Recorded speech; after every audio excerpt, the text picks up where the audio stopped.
Assalamualaikum warahmatullahi wabarakatuh. Perkenalkan, nama saya Lasmarito Parapat, NPM 1914-0076. Baiklah, di sini saya akan memulai LPP saya dengan mata kuliah IPA, Ilmu Pengetahuan Alam, dengan KD mengidentifikasi beberapa jenis hubungan khas atau simbiosis dan hubungan makan dan dimakan antar makhluk hidup.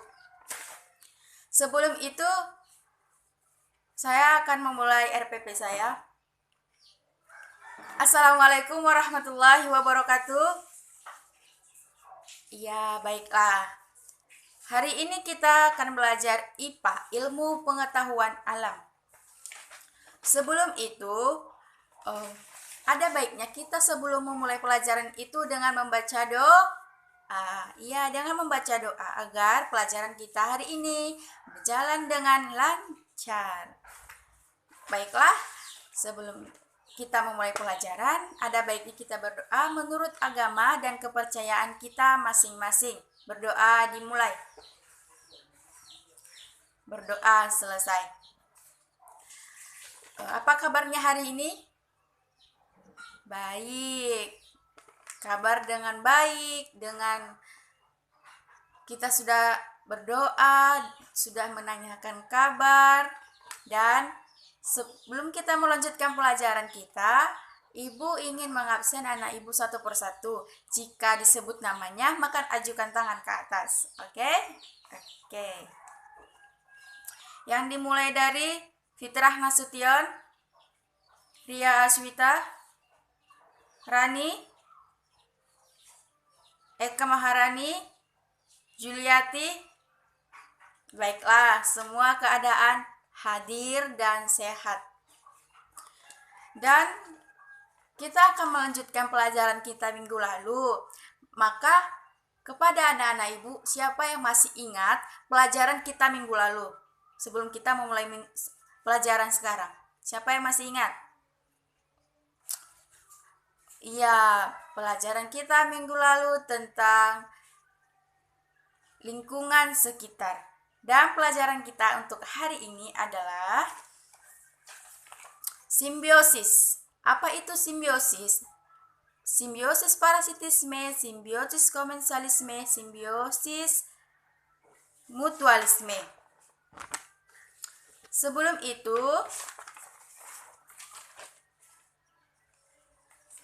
Ibu akan menjelaskan apa itu simbiosis, apa itu ekosistem, dan contoh atau jenis-jenis simbiosis. Ekosistem. Satu makhluk hidup yang disebut areal tertentu disebut dengan individu. Bila kelompok makhluk hidup ini atau industri yang terdiri dari areal atau wilayah tertentu, maka disebut dengan populasi kumpulan yang bersama ini akan membentuk komunitas. Hubungan saling tergantung antara makhluk hidup dan lingkungannya disebut dengan ekosistem. Ekosistem, ya. Dalam ekosistem ada makhluk hidup, ada dan tidak makhluk hidup. Komponen yang seperti manusia, ikan, tumbuhan, dan ayam, serta komponen biotik lainnya.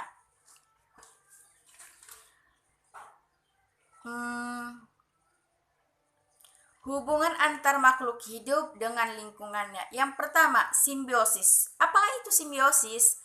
Ya, simbiosis adalah hubungan antar makhluk hidup yang khas disebut dengan simbiosis. Jadi, kita bisa menyimpulkan anak Ibu, simbiosis adalah hubungan antar makhluk hidup yang khas. Makanya dia disebut itu simbiosis.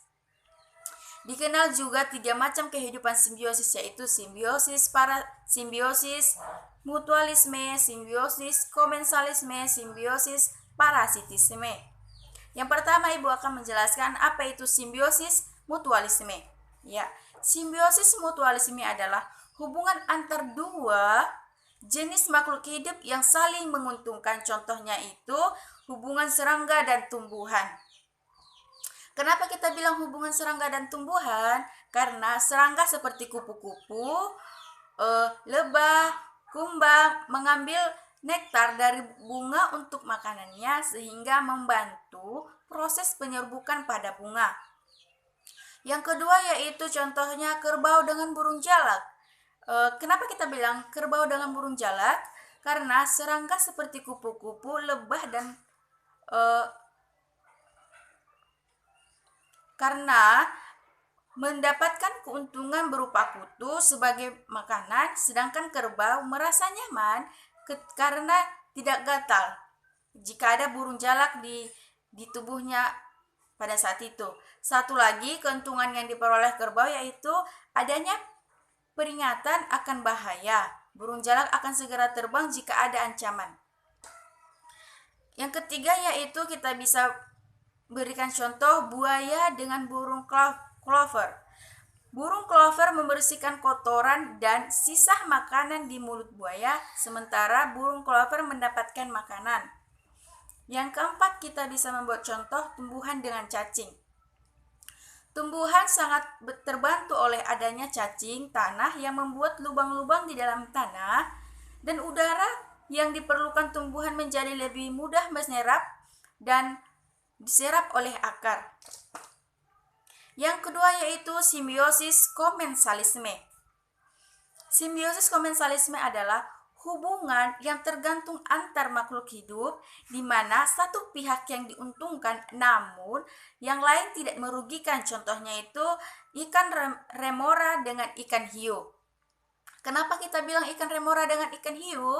Karena ikan kecil yang disebut remora menempel pada tubuh ikan hiu. Remora mendapatkan sisa-sisa makanan dari ikan hiu. Selain itu, remora dapat pergi kemanapun tanpa takut dimangsa oleh ikan besar lainnya karena menempel pada tubuh ikan hiu tadi. Jadi yang kedua contohnya yaitu anggrek dan berbagai jenis paku-pakuan yang hidup menumpang pada tumbuhan lain. Kenapa kita bilang itu? Karena anggrek dan paku-pakuan mendapatkan tempat hidup yang dapat terjangkau sinar matahari yang membantu mereka berfotosintesis.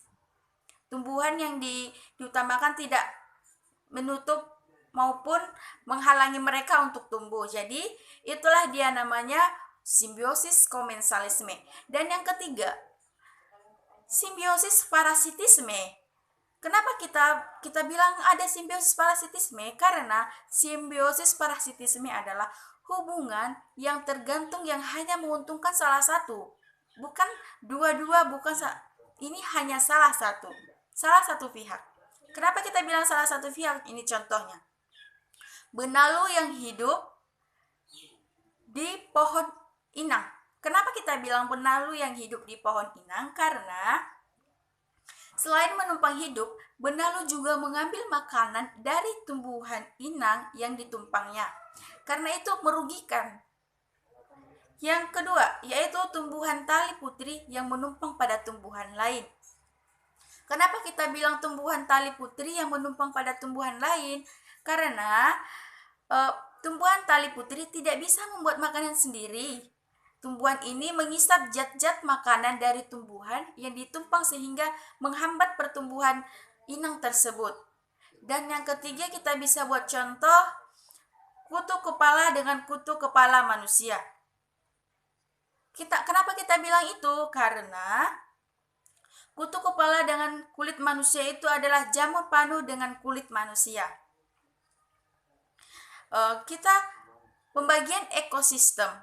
Anak ibu tahu itu apa pembagian ekosistem? Bagaimana tahap-tahapnya?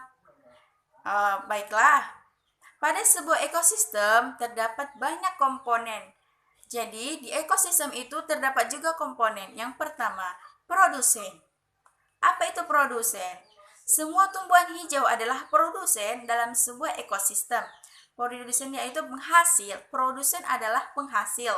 Jadi anak ibu bisa mengingat produsen adalah penghasil, yaitu menghasilkan bahan organik makhluk hidup lainnya. Contoh produsen padi, ubi, singkong, sagu, jagung, tomat, dan lain sebagainya. Yang kedua yaitu konsumen. Konsumen adalah pemakai bahan organik yang dihasilkan oleh produsen. Konsumen itu juga ada beberapa pembagian. Yang pertama konsumen 1, yang kedua konsumen kedua yang disebut dengan makhluk hidup yang memperoleh makanan dari konsumen tingkat 1. Yang ketiga konsumen tingkat 3, 1, 2, dan 3 terbagi menjadi 3. Konsumen ketiga itu adalah makhluk hidup yang memperoleh makanan dari konsumen kedua. Jadi saling berkesinambungan. Baiklah, Ibu telah menjelaskan materi kita untuk hari ini.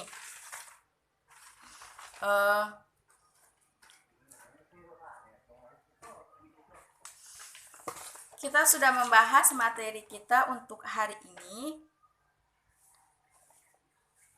Kepada anak Ibu, siapa yang belum mengerti akan pelajaran kita hari ini? Baiklah, semua sudah mengerti. Ibu akan memberi penugasan kepada anak Ibu agar pelajaran hari ini diulang dan dipelajari untuk kita bahas untuk minggu depan.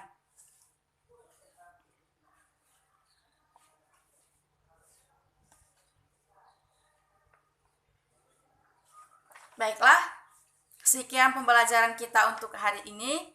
Kurang dan lebihnya Ibu mohon maaf, Ibu mohon ampun kepada Allah. Assalamualaikum warahmatullahi wabarakatuh.